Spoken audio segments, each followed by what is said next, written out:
of Washington, D.C., and we are located in our press room in the John A. Wilson Building. I want to discuss a piece of legislation that I will be introducing to the council this week. Earlier in the month, we talked about the Revised Criminal Code Amendment Act.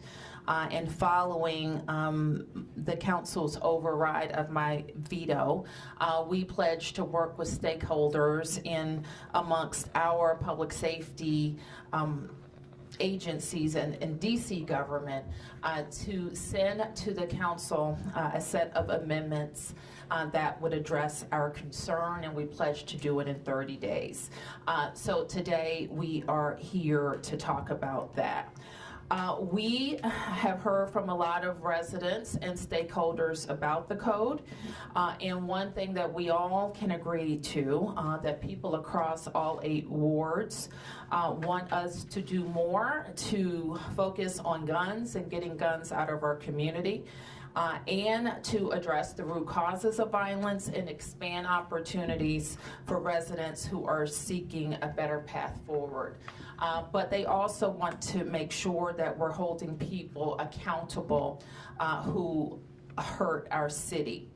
The updates to the legislation that I'm sending to the council acknowledge that we must do all the work to send a strong message that we do not tolerate the use of guns or violence to harm or intimidate people in DC. So I wanted to give you a high-level summary of what the legislation will do. It will create opportunities for the public to provide input on major policy changes around jury trials and the expansion of the Second Look Act. It restores penalties on crimes that the public has expressed significant concerns about in recent months, including carjacking. And it also allows sufficient time for training and data system changes across the criminal justice system. So as I said, this legislation addresses not only my concerns, but some of the concerns that have been shared with us from our partners, including partners in the judicial branch.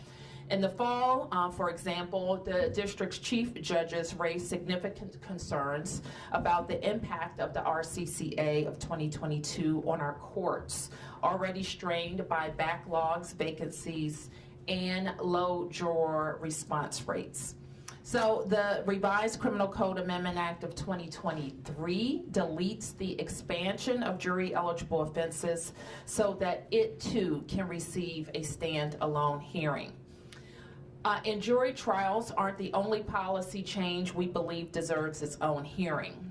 The public, and specifically victims of crime, deserve opportunities to weigh in on expanding eligibility for the Second Look Act from youthful convicted violent offenders to all violent offenders of all ages. The Revised Criminal Code Amendment Act of 2023 would delete the expansion of the Second Look Act so that it can receive a standalone hearing. A lot of the feedback and concerns that I've heard from DC residents are around changes to penalties in the updated code. And while no one believes that penalties alone will solve crime and violence, right now we must be very intentional about the messages that we are sending to our community, including prosecutors and judges. We are united around this message. If you bring harm to our city, you must be held accountable. People we know are tired of violence, and right now our focus must be on victims and preventing more people from becoming victims. So I just want to share a couple of examples. First, a felon in possession example. Today, if someone who previously committed an armed robbery is found to be carrying an illegal gun in DC, they face a minimum sentence of 3 years under the RCCA of 2022. Under the RCCA of 2022, people convicted of an armed robbery today would not face the same accountability if they are caught carrying a gun in our community again. The amended act will close this gap. Carjacking. Today, if someone commits an armed carjacking where fortunately the victim is not injured, the minimum sentence is 15 years. Under the RCCA, the maximum would be 8 years. The amended act would bring the penalty closer to the status quo. Restoring, another example, MPD authority to make people leave private property. Today, if people are blocking the exit, blocking an exit or entrance to a private property, a resident can call MPD for help. Under the RCCA of 2022, MPD would lose that authority. The amendment will restore the prohibition of blocking private homes and businesses. Another example on burglary. Today, the minimum sentence for burglary is 5 to 30 years under the RCCA of 2022. If a victim sleeps through a home burglary, the penalty is less than if the victim woke up, and that maximum is only 4 years. The amended act will not differentiate penalties based on if you woke up during the burglary. And finally, the legislation updates the effective date to January 1st, 2027 to allow sufficient time for training and data system changes across the criminal justice system. So before we take questions, I just want to reiterate our mindset and values in creating this legislation. This is not just about adding penalties. It's actually about looking at our status quo and making sure that whatever we do in updates, it makes the district safer. This is about sending a clear and unified message to anyone who is willing to use guns or commit acts of violence in our city, that our system will hold you accountable. We will, of course, stay focused on creating opportunities for those who want a better path forward, but will not excuse violent behavior. Opportunity matters in all that we do. Prevention matters, and so does accountability. So once again, we will be submitting these amendments to the council. We also are undergoing more reviews of our legislation, and will continue to work with the committee chair on any other ideas that she or that we have around legislation needed to make the district safer. So I'll take any questions. Yes, Sam. Yes, Mayor. When you talk to the council members, they say they made these changes because they're more in line with what actually happens, what the judges actually sentence people. What's your reaction? Sam, I know that there are certain philosophical views on the RCCA, and that's how it's ended up the way that it has. But we also know that we are experiencing more robberies and carjackings and people using guns. And I think the message about accountability for those crimes has to be abundantly clear. Yes? Every week, MPD comes out with a firearms recovered news release, and then when you cross-check it with what the USAO actually prosecutes, many times there are guns that are recovered, USAO does not prosecute. What message did you have for USAO that they've got to prosecute these cases that MPD brings to them?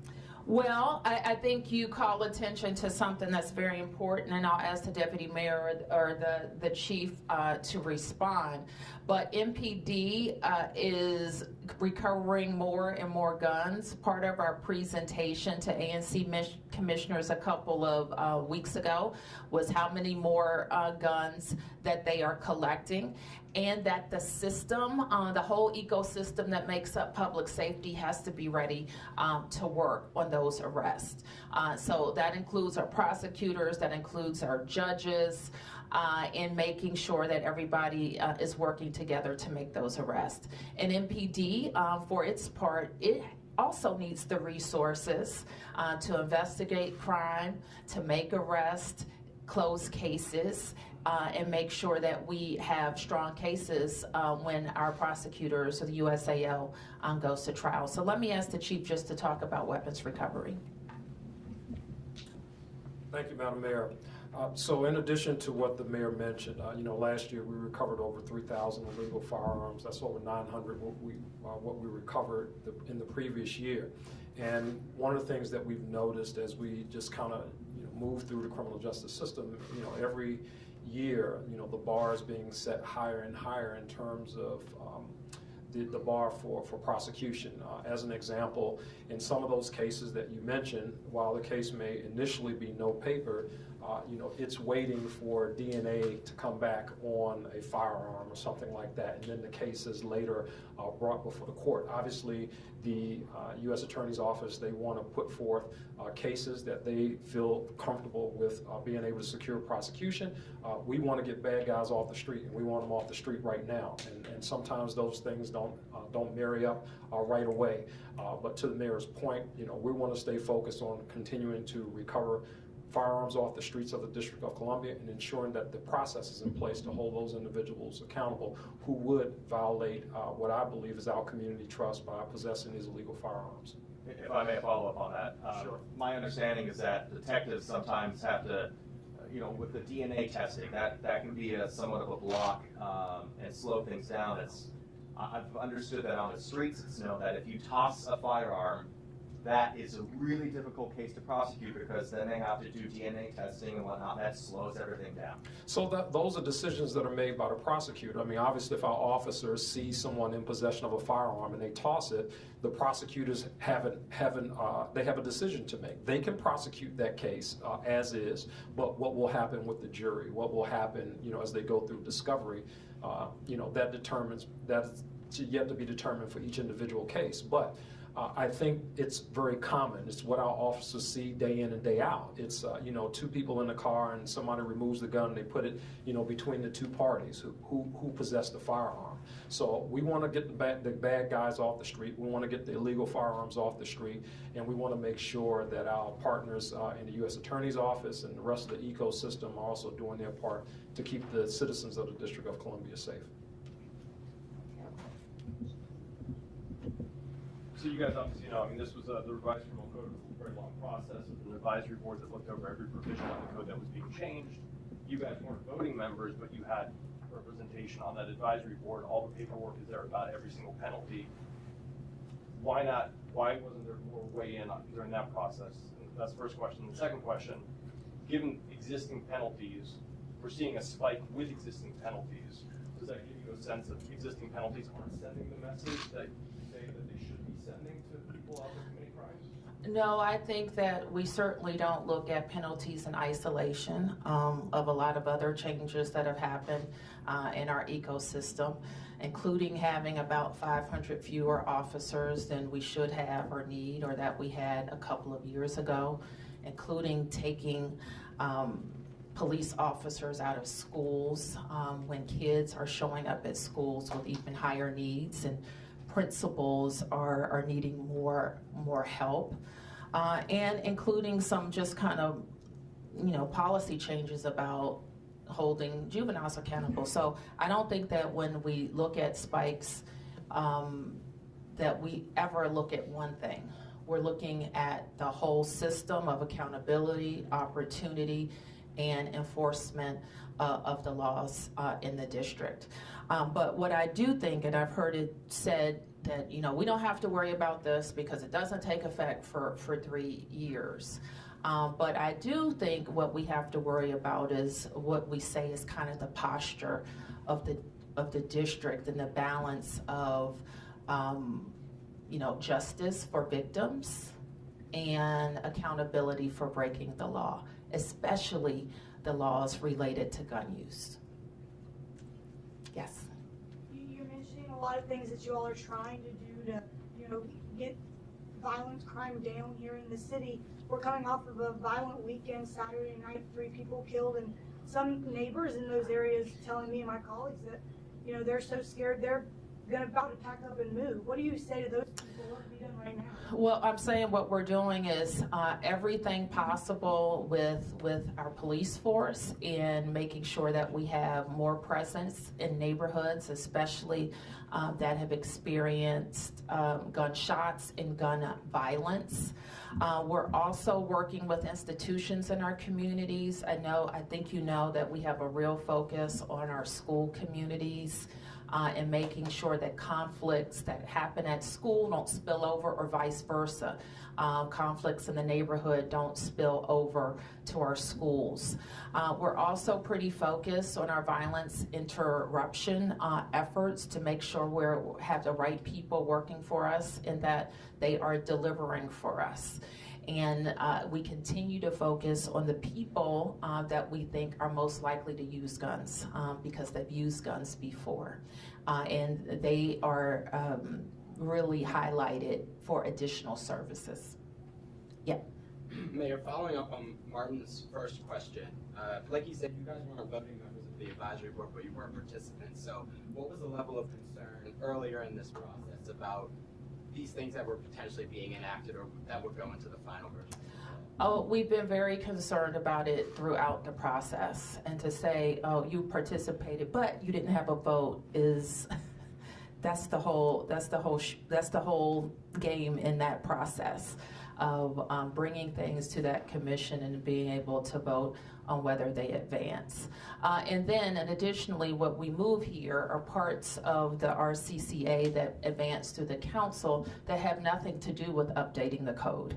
They're, in my view, should be considered alone, gotten a hearing alone, and then advanced on their own merits. And that's what we amend in this bill. How does this coincide with the current version of the code that Congress is going to be considering this week via disapproval resolutions?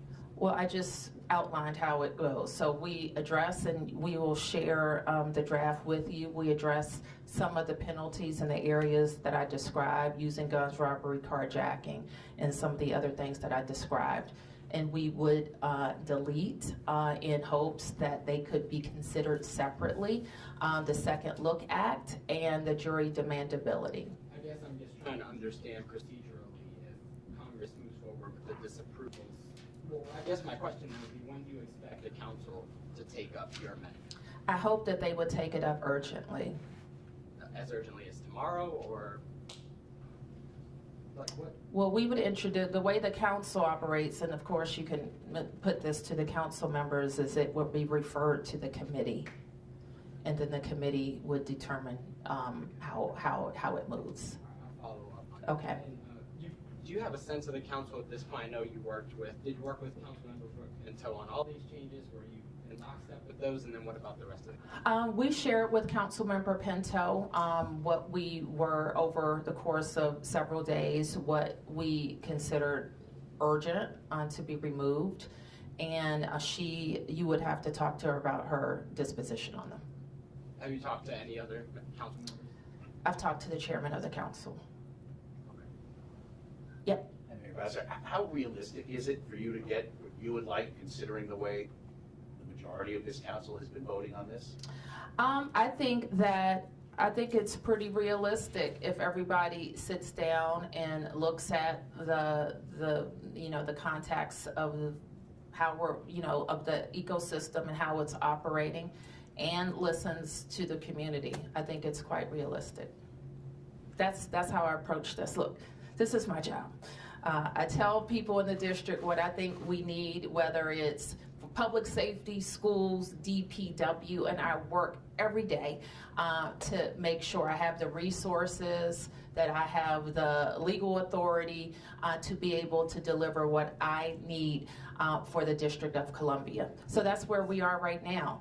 There's a legislative process, and I tried to be as forceful as I could about why I thought this was the wrong direction, but we're going to step back and try to fix it, and we'll fix it locally.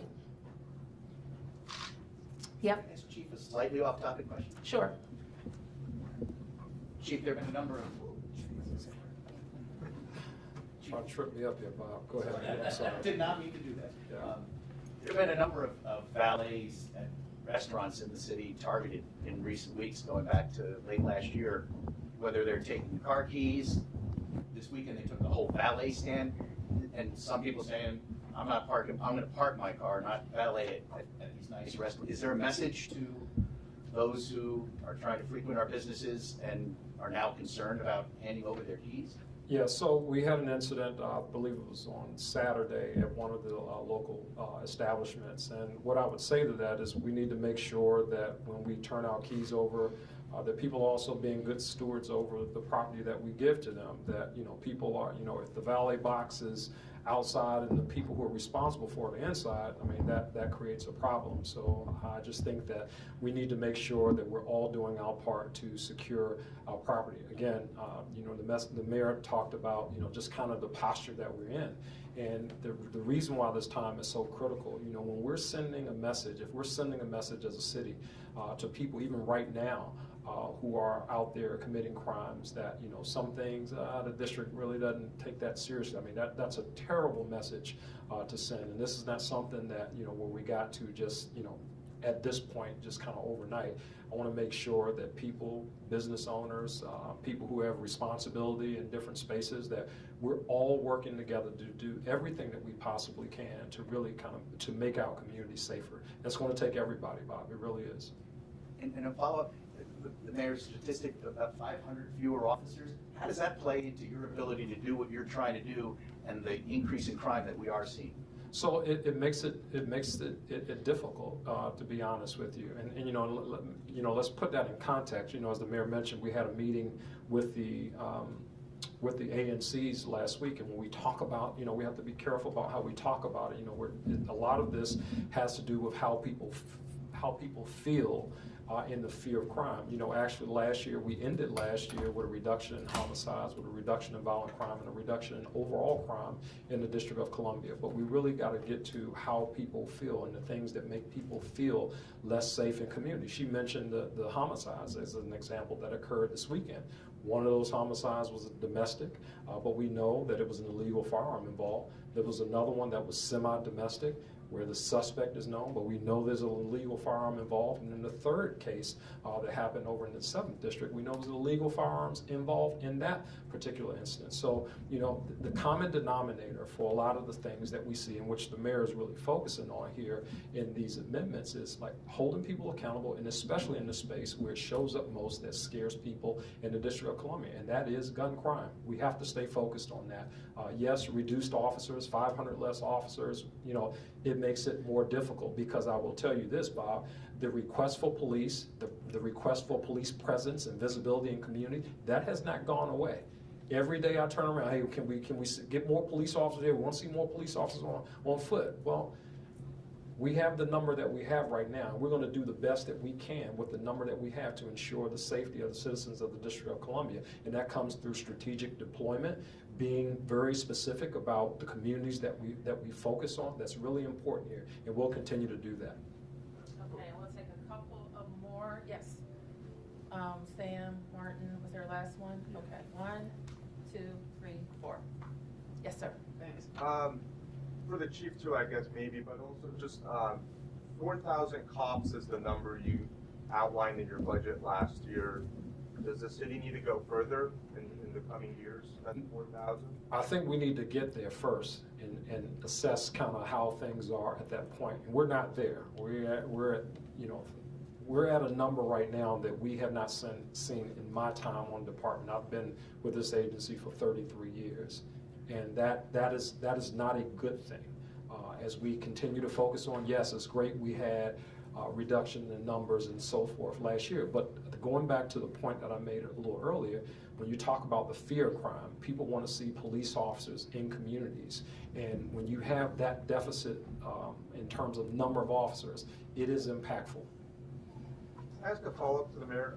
The council sent a unanimous letter urging the House to not intervene in the 2 bills, criminal code, non-citizen voting. Would you have you transmitted a similar letter to the Congress? I have spoken at length about the Congress staying out of the district's affairs, and that continues to be my message. I appreciated that the Post covered it, that it was made clear for all the members of the Congress, Democrats and Republicans, that we will address our issues with the RCCA locally. But were you asked to sign on to this council letter? I don't know. I'm not on the council. I haven't been on the council in 8 years. In the past, have there been occasions when the council and executive stand, in one? I have sent, usually it will be between the chairman and myself if we send a joint letter. And there was a decision not to send one in this case from your office? The chairman, I believe, sent a letter out on last week. And so we didn't sign on to a letter that the chairman sent last week. But I don't typically sign on to letters with the whole council. There may be some exceptions. I can't think of them off the top. Yep. Question for the chief.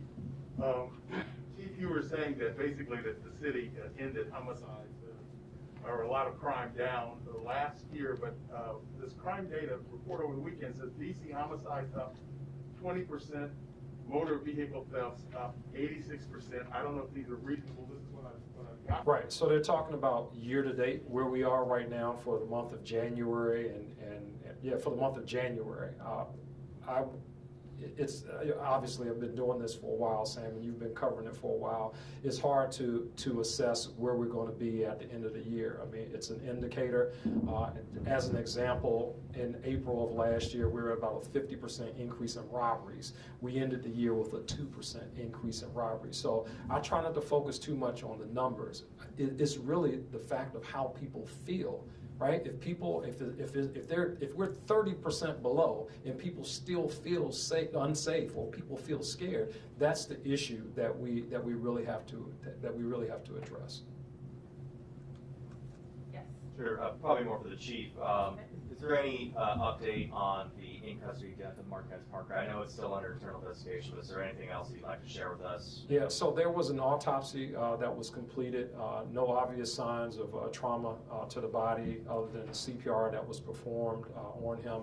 Obviously, we have to wait for toxicology tests to come back, and once we receive those toxicology results, we'll probably know a little bit more about him. But right now, no use of police force, and again, no injuries that would suggest that he died from something as a result of his encounter with law enforcement at the scene of his arrest. Uneventful, no use of force there, so we just don't know yet. Okay. The last question, I think. So just bringing back the issue of congressional interference, I remember in 2017 you went up to the Hill to have a press conference when the House was going to vote on death with dignity and disapproving death with dignity. You were there with the Congresswoman. There hasn't been any sort of similar kind of press conference this time. One thing I've been hearing is that Senate Democrats are kind of looking to the city for guidance on how they should vote on disapproval if it comes their way, because these are issues that are sensitive to some members who are up for re-election in the next couple of years. So are you going to be asking, have you asked Senate Democrats to stand with the city? And Senate Democrats haven't expressed any concern to me. I've heard people say that, but I'm beginning to think it's kind of like, I don't know who's saying that, but certainly I would convey my my feelings to Democrats or Republicans who are interested in meddling in the district's affairs. And on the press conference, I don't believe that the Congresswoman has called for a press conference, but I don't think I hosted a press conference on the Hill. Is that what you were suggesting? press conference, you were both there, and so was Okay. it was a United DC government. Okay, so I think the Congresswoman must have called that. Okay, thank you.